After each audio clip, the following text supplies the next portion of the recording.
in order to address the environmental concerns, we need to address the basic needs of those who are systematically oppressed or marginalized, left in poverty.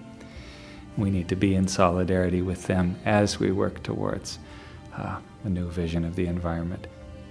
And if we inherit an earth which is wounded, we have a responsibility to the future to work towards making it better for those who come after us, not getting everything out of it that we can during our lifetime.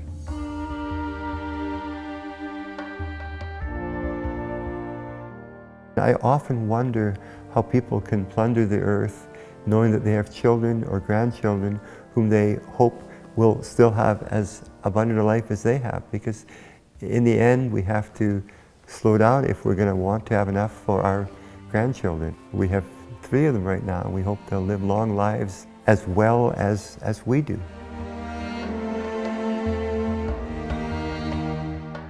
The two crises, the crisis of poverty, injustice, inequality, and the ecological crisis are really just two faces of the same crisis. And they have to do with how we are as a species, how we conceive of ourselves, but also how we act in our modality of being. And what's required really is a fundamental reorientation. The importance of the ordinary Catholic being aware of ecological justice is to have a world that your grandchildren or other generations can live in without fear of health issues or poverty issues that people can't bear to live with after.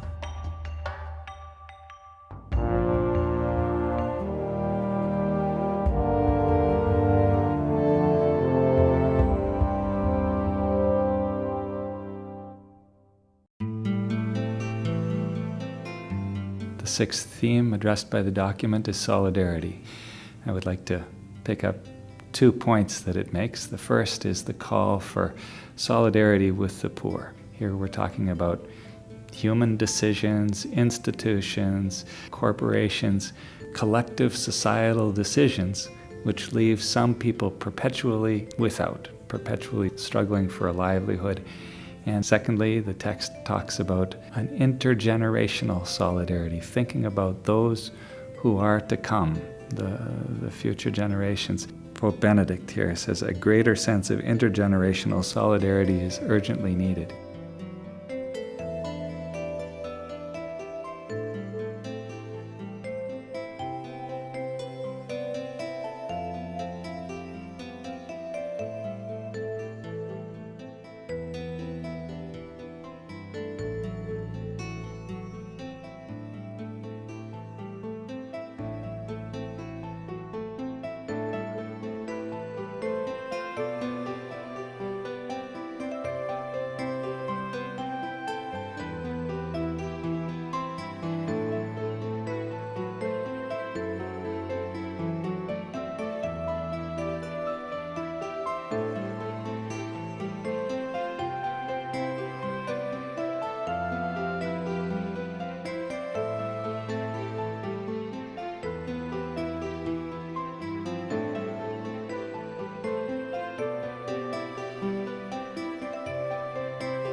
We're called to use this earth, to live on this earth in such a way that those who come after us will receive the same blessings from it that we have.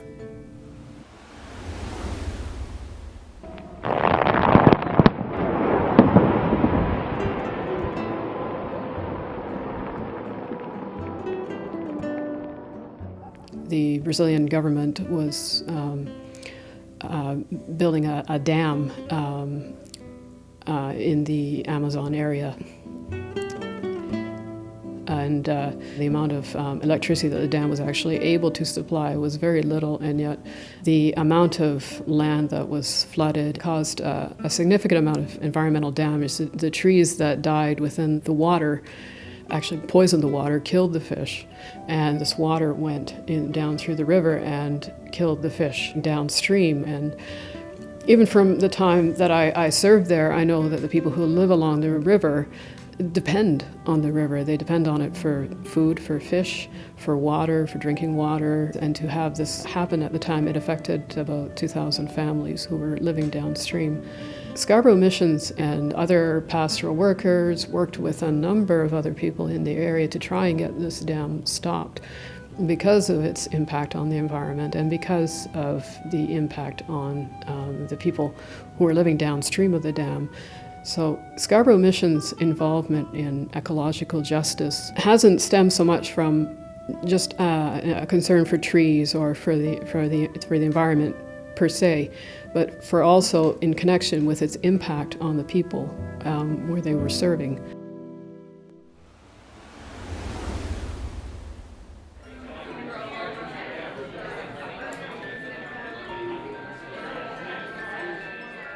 There's certainly much more interest among the younger generation. There's a great deal more interest in food and feeding people and teaching people how to use food. It's often linked with poverty, teaching people on welfare how to do the most with the limited money they have, and eating locally and eating healthily. We're growing seeds, which we can then give to community gardeners and local food providers to grow food with, which they can then share with underprivileged folks who may not have their own land, may not be able to afford to eat healthy, whole foods. We're going to put it in the trunk here. So many people know where their food's coming from, but they have no idea where their seeds are coming from.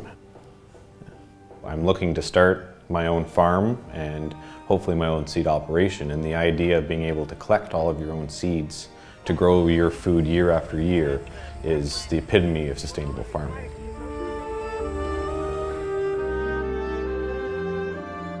I don't know why these things aren't present in a lot of people's lives, because for me, they sort of growing up, they've always been there.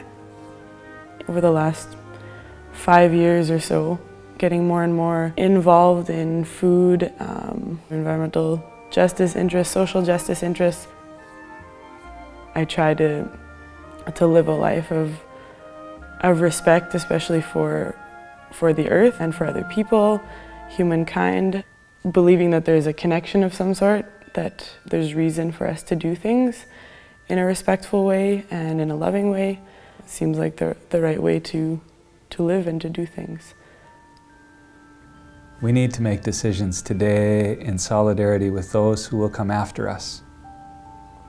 We are obliged to care for the environment, not in such a way that it gets us through our lifetime or gets us through the next 30 or 50 years.